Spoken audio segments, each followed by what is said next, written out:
주님을 찬양합니다. 세상에 수많은 조건들이 우리 앞에 펼쳐질지라도 우리가 전심으로 붙들어야 할 것은 오직 주님뿐이신 줄 믿습니다. 한결같이 우리를 바라보시는 주님 앞에 우리의 삶을 온전히 맡겨드립니다. 주님 앞에 고백하며 계속해서 찬양하며 나아가겠습니다.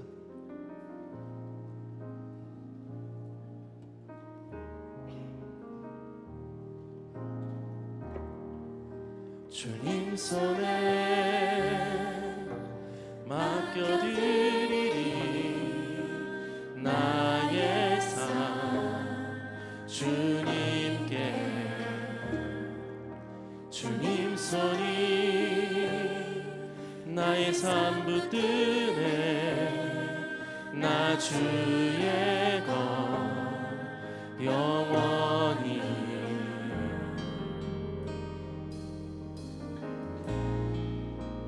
내가 믿는 분 예수, 내가 속한 분 예수, 삶의 이유 되시네.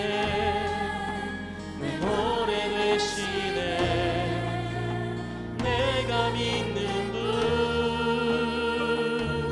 예수, 내가 속한 분 예수, 삶의 이유 되시네. 내 노래 되시네. 전심으로 주와 함께 걸어가리라. 주와 함께 걸어가리라. 모든 길을 주실래. 주 뜻 안에 나 살아가리. 주의 약속은 영원해.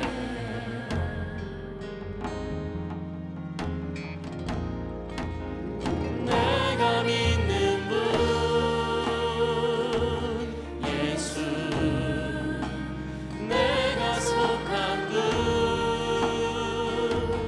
예수, 삶의 이유 되시네. 내 노래 되시네. 내가 믿는 분 예수, 내가 속한 분 예수, 삶의 이유 되시네. 내 노래 되시네. 내가 믿는 분 예수, 내가 속한 분 예수, 삶의 이유 되시네. 우리 전심을 다한 고백으로 한 번 더 고백하며 나아갑시다. 내가 믿는 분 예수, 내가 속한 분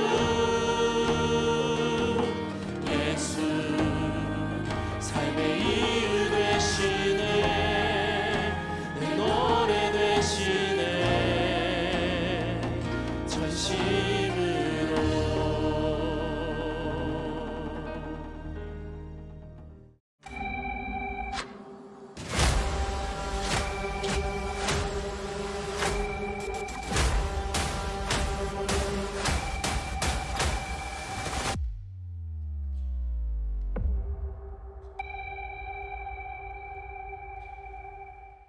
오늘 여러분들과 함께 모양은 위선이다 이런 제목으로 예후에 대한 이야기를 함께 나누려고 합니다. 벌써 여러 왕들을 거쳐왔기 때문에 또 사울부터 다 외우자 그러면 스트레스를 무지하게 받을 것 같아요. 그래서 이렇게 딱 잘라서 지난주부터 이제 왕의 이름을 조금 기억해 보려고 합니다. 지난주 왕 누구였죠? 아합이었어요. 아합. 네, 알지만 대답을 안 하는 걸로 제가 생각을 할게요. 북이스라엘의 가장 간악했던 그러나 가장 강력한 왕국을 이루었던 북이스라엘의 아합에 대한 이야기를 했습니다. 오늘 예후는 아합을 심판하기 위해서 하나님께서 엘리야에게 군대 장관이었던 예후에게 기름을 부어주고 왕이 되게 한 사람입니다. 그는 북이스라엘의 10대 왕이 됩니다. 아합은 왕이 돼서 엄청난 종교 개혁을 하죠. 아합의 아들이었던 요람을 죽이고 그의 아내 이세벨을 죽입니다. 그리고 모든 바알 신전들을 다 불사르고 바알의 제사장들을 다 제거하는 엄청난 종교 개혁을 한 사람이 예후입니다. 그런데 오늘 말씀의 제목이 뭐예요? 모양은 위선이다. 예후가 엄청난 종교 개혁을 했음에도 불구하고 우리는 그가 전심으로 종교 개혁을 한 사람이 아니라 위선자다, 이렇게 평가를 합니다. 자, 오늘 말씀 가운데 여러분들의 마음이 좀 불편해졌으면 좋겠다. 우리들의 마음을 한번 점검했으면 좋겠다. 전심이라는 말을 한번 생각해 보자. 어제 토요일 예배부터 제가 계속 그렇게 얘기를 합니다. 찬양을 준비하는 사람, 인도하는 사람, 예배를 드리는 사람, 설교를 하는 저, 오늘 우리들에게 전심인가? 저도 이제 나이가 들면서 그런 두려움 가운데 있어요. 하나님, 제가 끝까지 전심으로 살아가야 되는데 왜일까요? 우리의 전심이 끝나면 위선이 나타날 수밖에 없기 때문입니다. 여러분들에게도 똑같은 도전을 드리고 싶어요. 여러분들의 신앙이, 오늘 예배가 하나님 앞에 전심인가? 이 부분에 대해서 우리들이 말할 수 없다면 오늘 우리의 예배는 위선이 될지도 몰라요. 자, 지금까지 많은 왕들의 이야기를 우리들이 살펴왔습니다. 우리들에게 그런 의문이 들어야 정상일 것 같아요. 어떤 왕도 의도적으로 죄를 짓지 않았습니다. 그들은 의도적으로 하나님께 반항하려고 하지 않았습니다. 그런데 왜 모든 대부분의 왕들이 위선적이 되었을까? 그런 생각을 하게 돼요.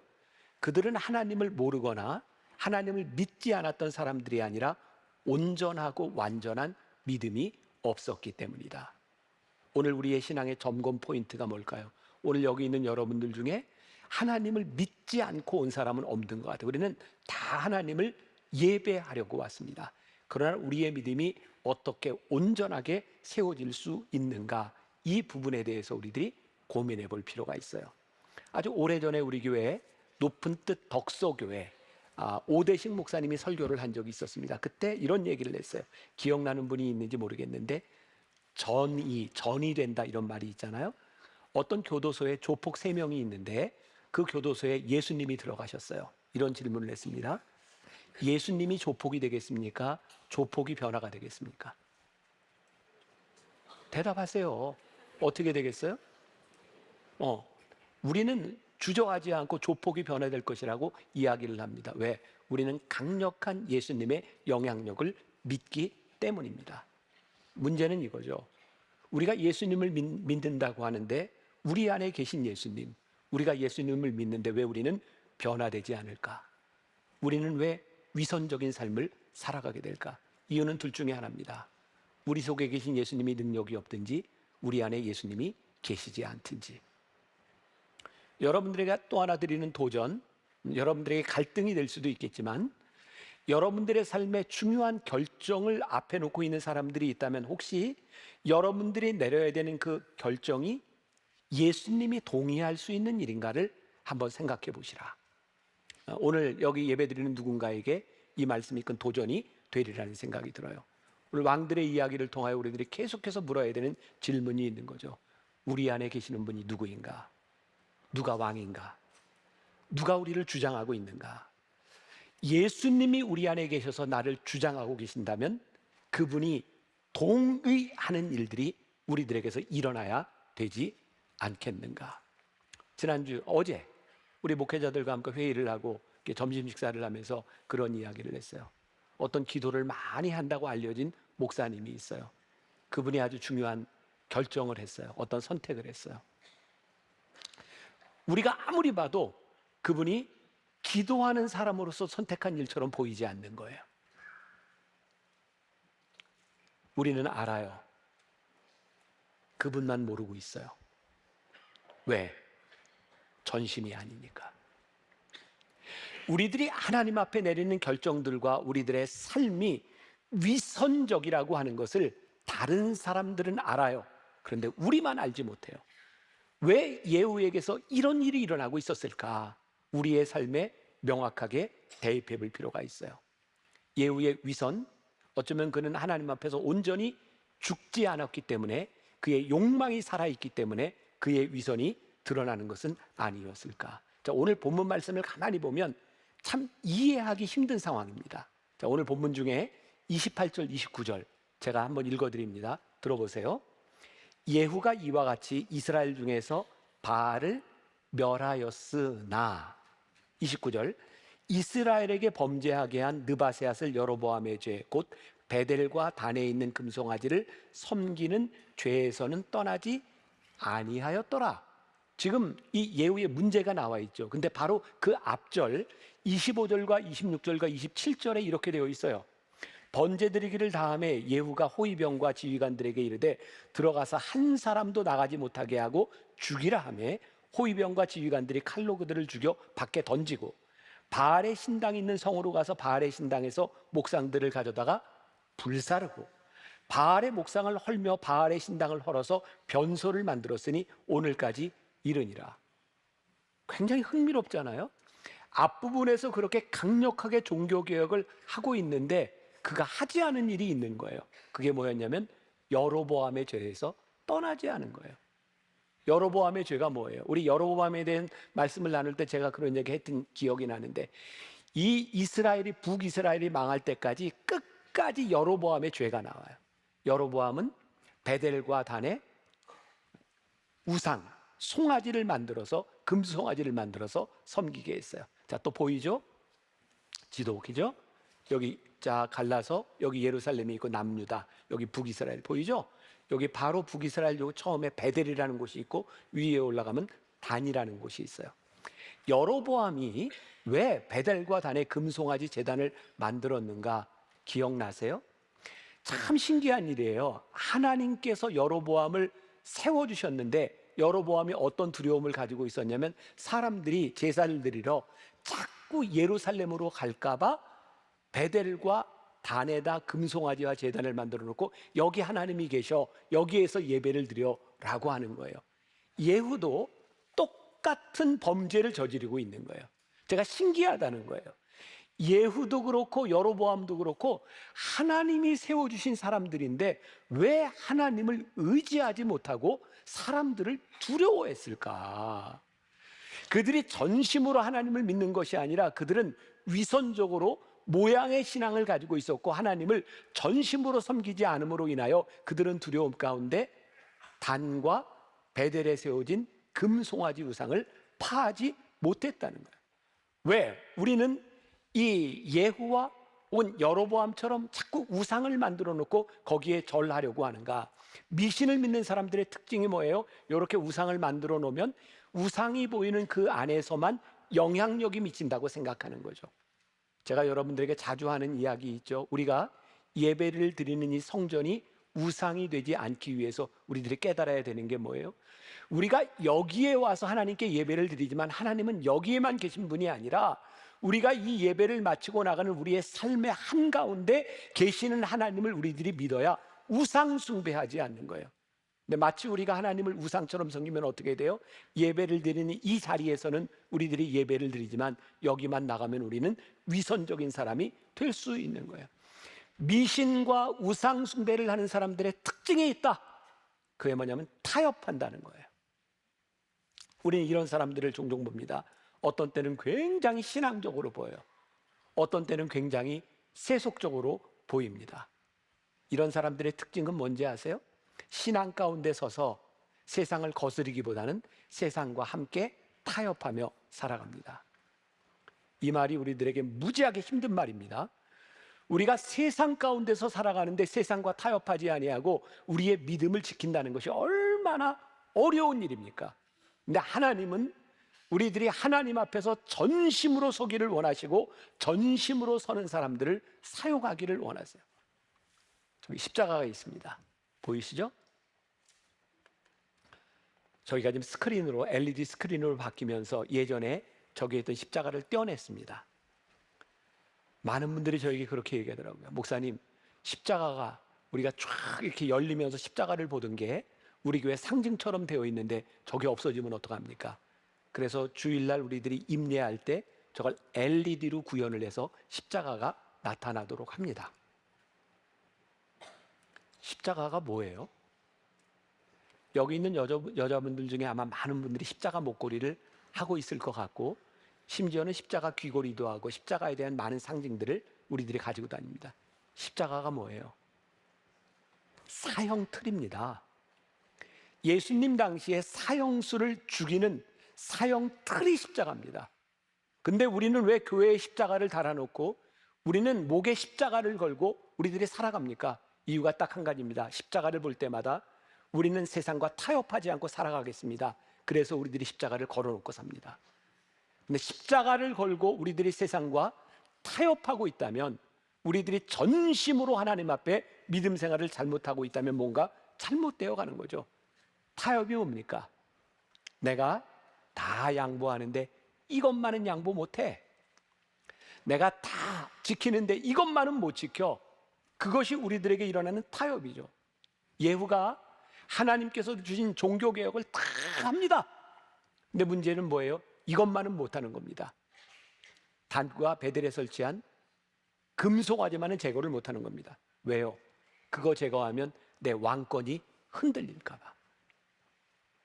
두려움 가운데 하나님 앞에 전심으로 살아가지 못하는 겁니다. 우리 크리스찬들이, 하나님을 믿는 사람들이 왜 무너집니까? 전심으로 살아가지 못하고 우리들이 타협하기 때문에. 오늘 말씀이 여기 있는 누군가에게 오늘 들려지는 하나님의 말씀일 수 있다. 여러분들이 오늘 예배당을 마치고 나가서 중요한 결정을 해야 되는 그 시기 가운데 하나님, 이것이 타협인지 하나님 앞에 전심인지를 구별할 수 있는 마음을 우리들에게 허락하여 주옵소서. 예후를 바라보며 우리들은 이런 생각을 하게 됩니다.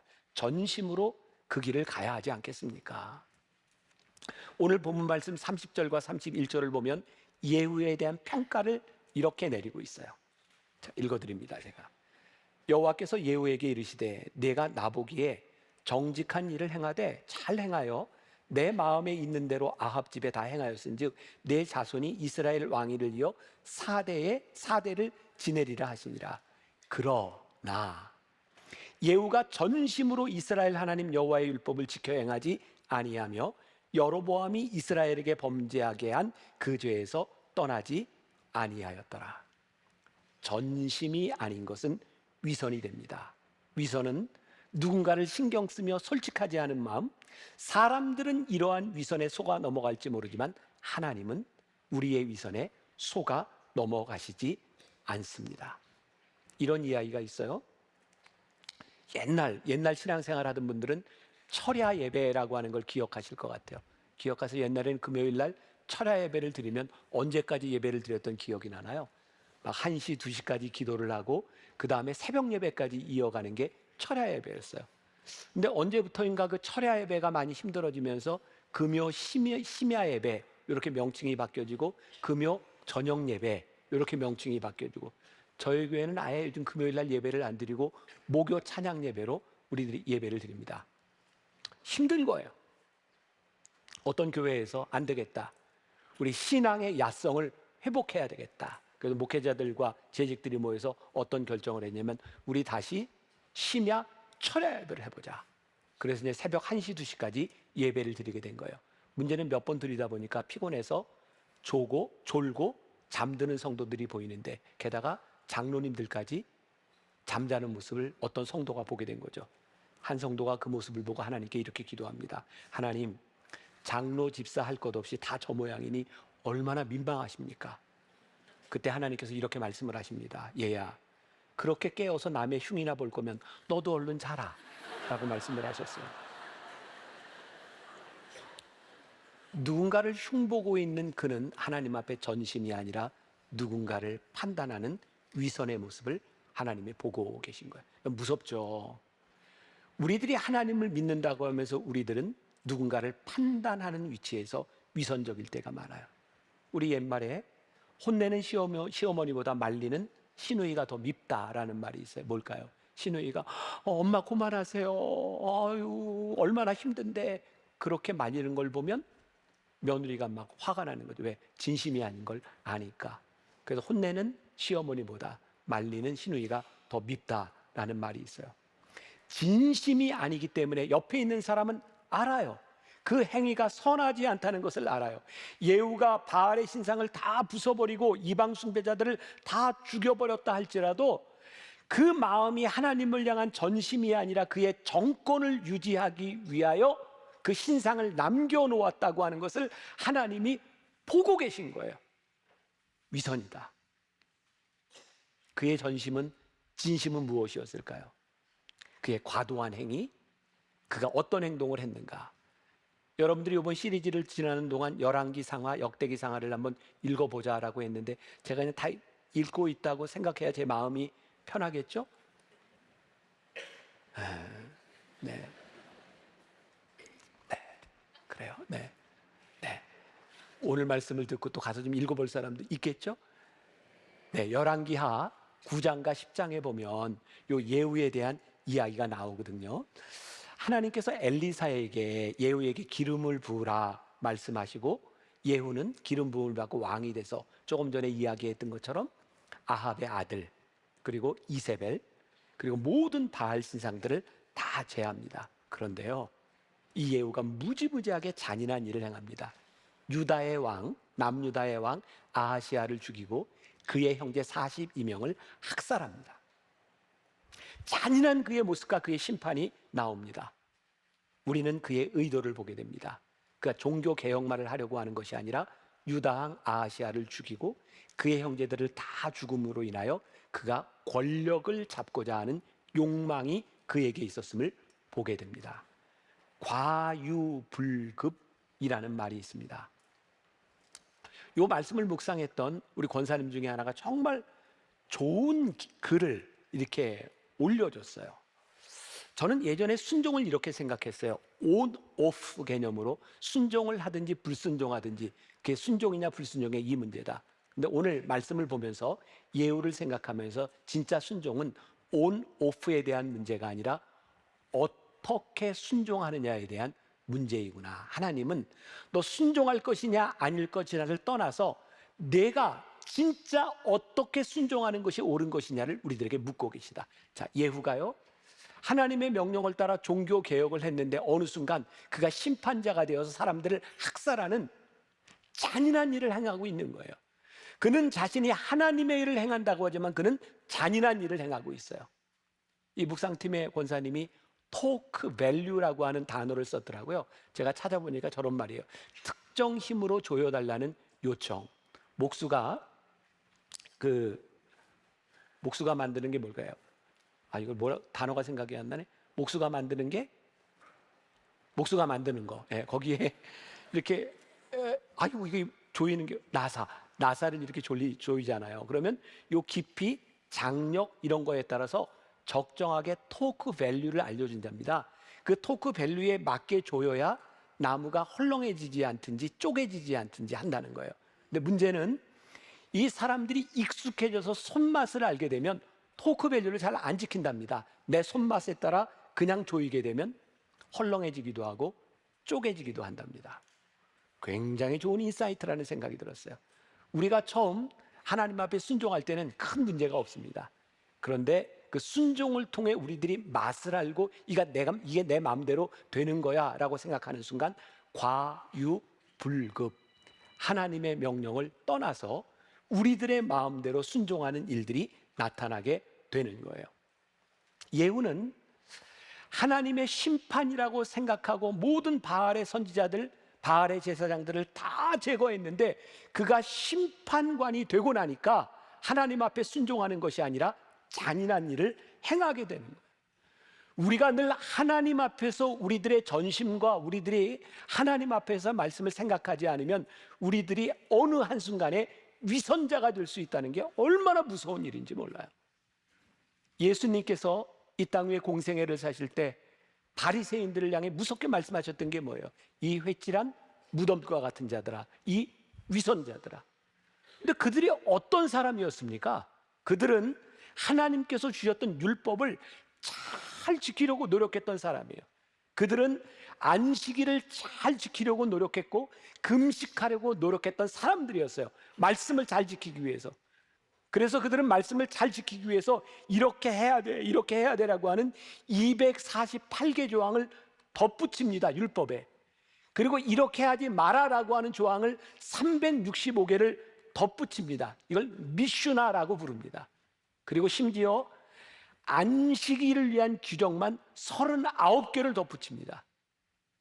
근데 예수님은 그들을 향해 뭐라고 말씀하셨어요? 이 위선자들아, 너희들이 하나님의 말씀을 잘 지키기 위해서 덧붙인 그 조항으로 인하여 너희들이 하나님의 마음을 떠났다. 너희들은 위선자라고 말씀하고 있는 거예요. 참 신기하죠?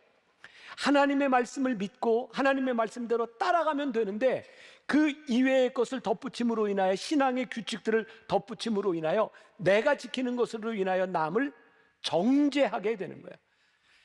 자신의 생각한 것을 지키기 위해 사람들을 정죄하는 모습들, 심지어 하나님의 말씀보다 앞서가는 모습들. 제가 오늘 여러분들에게 중요한 기준을 하나 알려드립니다. 요즘 유튜브들 이렇게 알고리즘을 타고 우리나라 사람들, 신앙인들을 아주 극단화시키는 양극으로 치닫고 있어요. 잘 보세요. 어떤 사람이 나와서 꼭 이렇게 하는 사람에게 열광합니다. 누군 이게 잘못됐고, 누군 이게 잘못됐고, 누군 이게 잘못됐고, 계속 잘못을 지적합니다. 자기가 심판관이 되어 있어요. 위선입니다. 여러분들이 유튜브를 보고 여러분들이 볼 때에 늘 누군가의 잘못만을 지적하는 심판관이 되어 있는 사람들을 조심하십시오. 우리들에게 중요한 건 내가 하나님 앞에서 전심으로 나의 신앙을 지키는 일들이에요.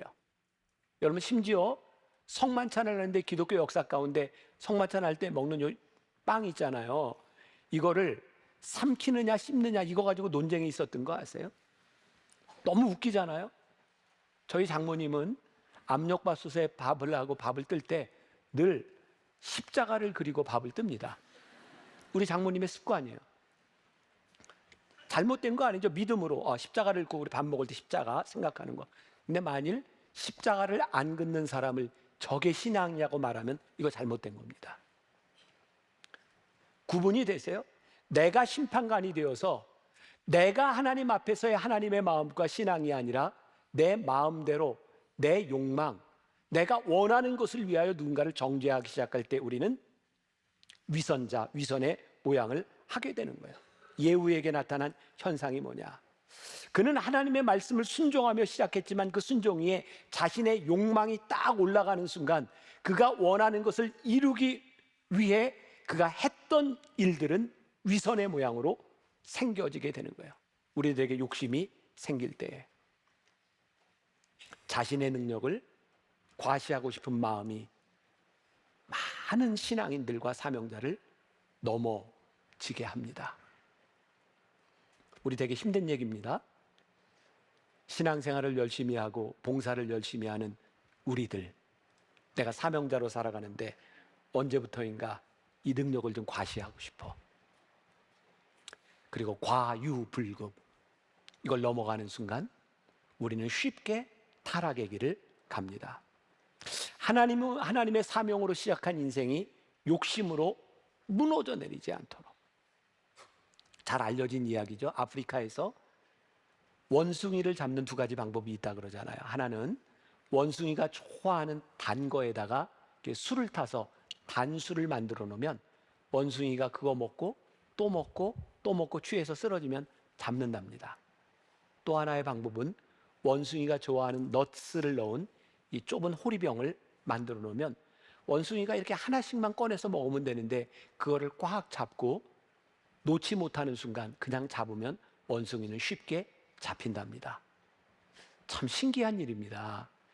우리들에게 주어진 것들을 우리들이 감사하며 받으면 될 텐데 욕심이 들어가는 순간 우리는 넘어지게 되어 있어요. 우리 인류 최초의 죄가 뭡니까?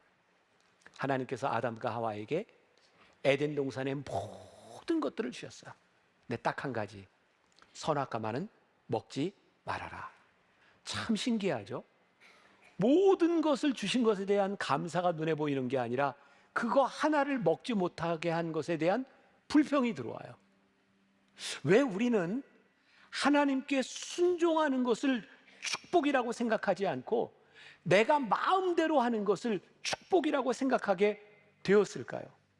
우리들의 삶에 생겨지는 불만들은 사실은 부족함 때문이 아닙니다. 우리들에게 생겨지는 욕심 때문에 우리들에게 불평이 생기는 거예요. 참 너무너무 흥미로운 일이에요. 우리가 하나님 앞에 전심으로 하나님 앞에 우리들이 순종해야 되는 것이 무엇인지를 우리들이 보기 시작할 때 우리는 위선이 아니라 전심으로 살아갈 수 있는데, 자, 오늘 우리가 읽은 본문 말씀은 아니지만 열왕기하 10장 16절에 보면 이런 구절이 나와요. 잘 보세요. 이르되 나와 함께 가서 여호와를 위한 나의 열심을 보라. 예후가 지금 뭐 하고 있어요? 여호와를 향한 나의 열심을 보라. 그는 하나님 앞에 사명자가 된 것이 아니라 이미 그의 욕심을 드러내고 싶은 그의 욕망들이 다 드러내고 있어요. 아합의 집안을 다 심판했어요. 하나님의 말씀대로 바알을 다 심판했어요. 그런데 그가 깨지 못한 것, 그의 욕심으로 인하여 그는 끝까지 전심으로 그 길을 가지 못했어요. 잘못된 기준. 왜 우리들은 사람들이 있는 곳에서 기도하며 때때로 큰 소리로 기도하고 우리는 왜 봉사하고 섬기고 있는가? 끝까지 하나님을 의식하지 않는 우리의 열심은 언제든지 변질될 수 있다는 것을 예후를 통하여 보게 됩니다. 끝까지 하나님을 의식하지 않는 삶은 우리들이 언제든지 위선에 빠질 수 있다는 것을 보여줍니다. 우리 인간들에게 가장 치명적인 유혹, 그건 위선입니다. 하나님의 이름 위에 살짝 내 욕망을 올려놓고 내가 신앙이라고 하는 이름 위에 살짝 내 욕망을 얹어놓는 순간 우리는 위선자가 됩니다. 말씀 적용해야죠. 여러분들이 말씀을 듣고 이제 한 주간을 세상에서 살아갑니다. 어떻게 사시겠습니까? 하나님께서 우리들에게 주신 이 일들이 우리들에게 주신 사명이 위선이 되지 않도록 여러분들이나 저나 애써 봅시다. 전심으로 하나님, 저에게 주어진 순종, 온 오프가 아니라 하나님이 우리들에게 원하시는 삶이 어디까지인지를 생각하고 말씀 앞에서 우리를 비추어 보며 우리 인생의 중요한 결정의 시기에 이것이 타협이 아닌지를, 이것이 내 욕심과 내 욕망이 아닌지를 우리들이 살펴볼 수 있기를 하나님 원합니다. 우리들에게 전심, 그 마음을 허락하여 주옵소서. 그래서 여러분들이 다음 주에 이 예배당에 모일 때 그런 마음으로 모였으면 좋겠어요. 하나님, 제가 한 주간 전심으로 살았습니다. 제가 믿음으로 살아가려고 애썼습니다. 하나님, 제가 타협하지 않았습니다. 제가 그리고 오늘 이 자리에 예배자로, 믿음의 사람으로 제가 하나님 앞에 부끄러움 없이 이 자리에 나왔습니다. 우리가 그렇게 기도하고 그렇게 예배할 수 있는 사람이 되어야 하지 않겠습니까? 아멘 타이밍이에요. 되어야 하지 않겠습니까? 아멘. 우리가 그 믿음으로 한 주간 잘 승리할 수 있기를. 그래서 우리 부족하지만 주님 마음 내게 주소서. 우리 찬양하며 기도하고 결단합시다.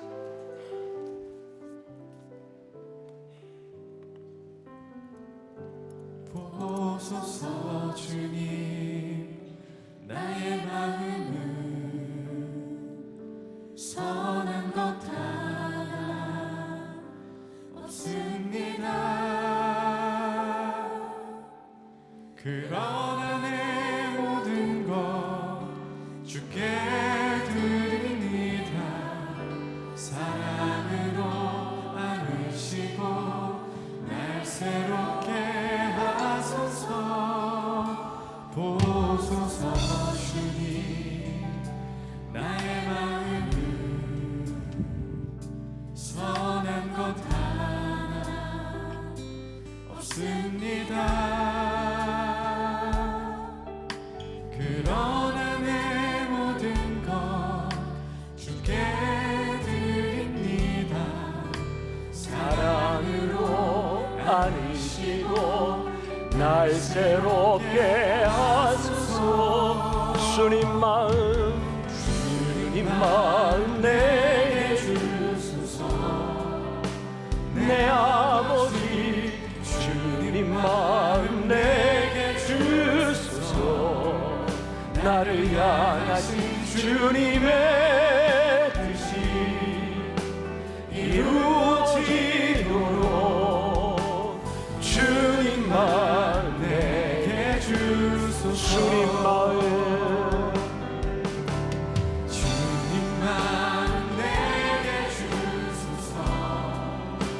내 아버지 주님 마음 내게 주소서. 나를 향하신 주님의 뜻이 이루어지도록 주님 마음 내게 주소서. 주님 마음 내게 주소서. 내 아버지 주님 마음 내게 주소서. 나를 향하신 주님의 뜻이 이루어지도록 주님 마음 내게. 우리 다시 한번 주님 마음 내게 주소서. 내 아버지 주님 마음 내게 주소서. 나를 향하신 주님의 뜻이 이루어지도록 주님 마음 내게 주소서. 찬양 하나 더 부르고 싶은데 우리 아까 불렀던 찬양 주님 손에 맡겨드리리. 한번 가사를 생각하면서 다시 한번 불러봅시다. 주님 손에 맡겨드리리. 나의 삶 나의 삶 주님께. 주님께. 주님 손이 나의 삶 붙들네. 나 주의 것 영원히. 주님 손에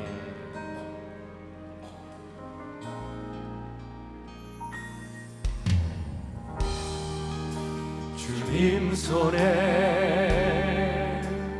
맡겨드리리. 나의 삶 주님께. 주님 손이 주님 손이 나의 삶 붙들네. 이 믿음으로 나 주의 것 영원히. 내가 믿는 분 내가 믿는 분 예수. 내가 속한 분 예수. 삶의 이유 되시네. 내 노래 되시네. 내가 믿는 분 예수. 내가 속한 분 예수. 삶의 이유 되시네. 내 노래 되시네. 전심으로